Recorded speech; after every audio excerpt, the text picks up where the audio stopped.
நம்முடைய பாவங்களுக்காக அவர் கண்டனம் செய்யப்பட்டார். அவர் சிலுவையை தம் தோள்களில் மட்டும் சுமக்கவில்லை, நமக்காக அவருடைய இதயத்தில் சுமந்தார்.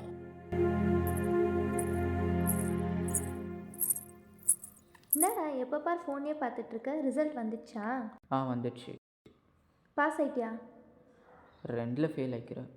என்னடா உன்னை கஷ்டப்பட்டு படிக்க வச்சாக்கா ஃபெயில் ஆகிட்டு வந்திருக்க? உங்கள் அப்பாவுக்கு தெரிஞ்ச உன்னை திட்ட போகிறா இருக்கும்.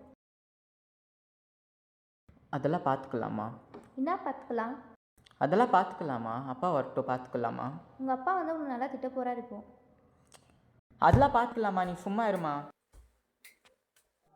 நான் விழுந்தேன், ஆனால் திரும்பி எழுந்தேன், நீயும் எழுவாயா? ஏன் வாழ்க்கை இவ்வளோ அநியாயமாக இருக்கு?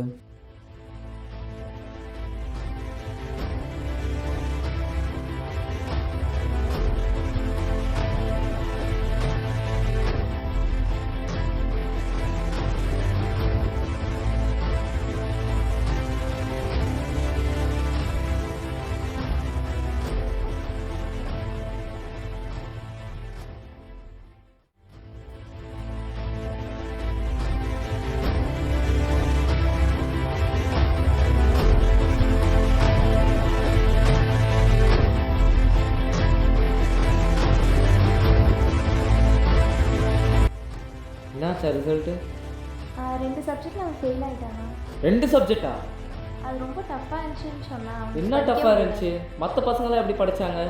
இவரை மற்ற பசங்களோட கம்பேர் பண்ண முடியாது இல்லையா? ஏன் கம்பேர் பண்ண முடியாது? அந்த பிள்ளைங்களுக்குன்னா இவனுக்கு நல்லா தான் பண்ண. நான் என்ன எப்படி ஃபெயில் ஆனா? எங்கே இருக்கான் அவன்? இவனுக்கு புரிஞ்சிருக்கணும் இல்லையா? இப்போ மறுபடியும் எழுதுனா பாஸ் ஆகிடுவான் அவன் கண்டிப்பாக. என்ன நீ தான் அவனை செல்ல கொடுத்து கெடுக்கிற நீ? இல்லை, இந்த டைம் அவன் கண்டிப்பாக பாஸ் ஆகிடுவான் நல்லா படித்தானாக்கா. பார்க்குற இரு நானும் அதை. இயேசு தன் தாயை வழியில் சந்தித்தார். துன்பத்தில் தாய் அன்பு அவருக்கு துணை நின்றது.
ஏன் கம்பேர் பண்ண முடியாது? அந்த பிள்ளைங்களுக்குன்னா இவனுக்கு நல்லா தான் பண்ண. நான் என்ன எப்படி ஃபெயில் ஆனா?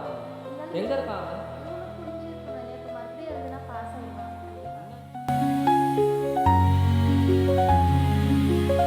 நான் இந்த அன்புக்கு தகுதியற்றவன் இல்லை.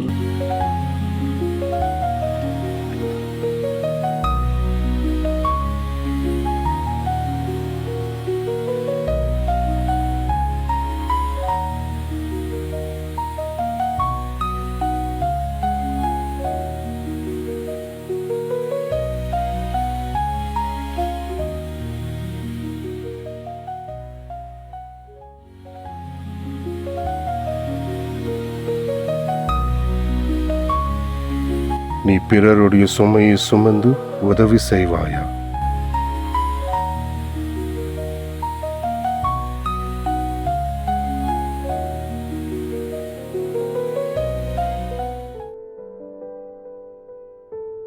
டேய் அது அப்படி இல்லைடா. டேய் அது அப்படி தாடா. ஏன்டா அப்படி பண்ணுற? டேய் அது அப்படி தாடா, நீ சும்மா இருறா, உனக்கு தெரியாது. போடா டே.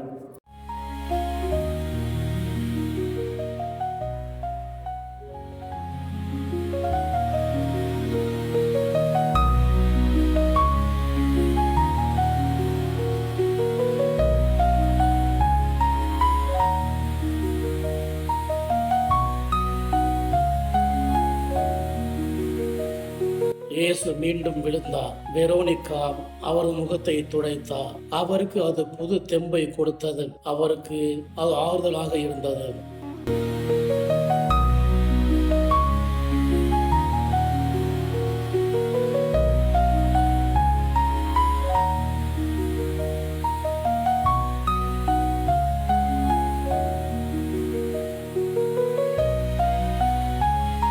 வலி இருந்தாலும் அன்பு தொடரும்.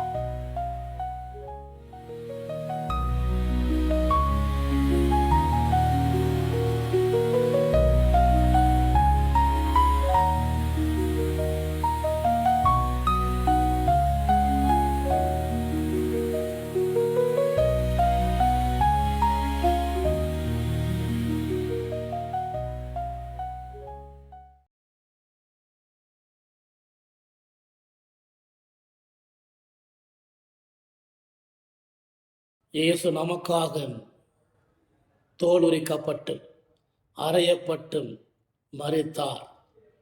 நாம் வாழ்வதற்காக மீண்டும் உயிர்த்தெழுந்தார்.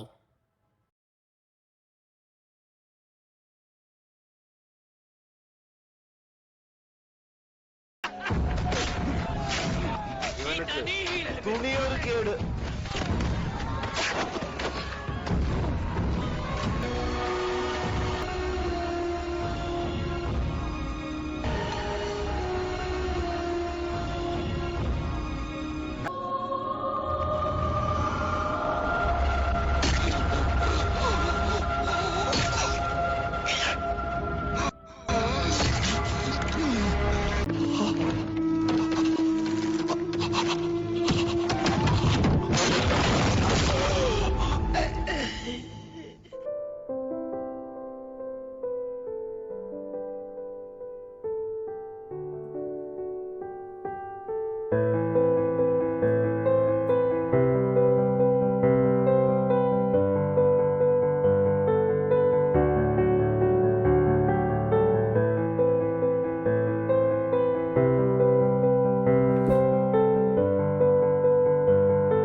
நன்றி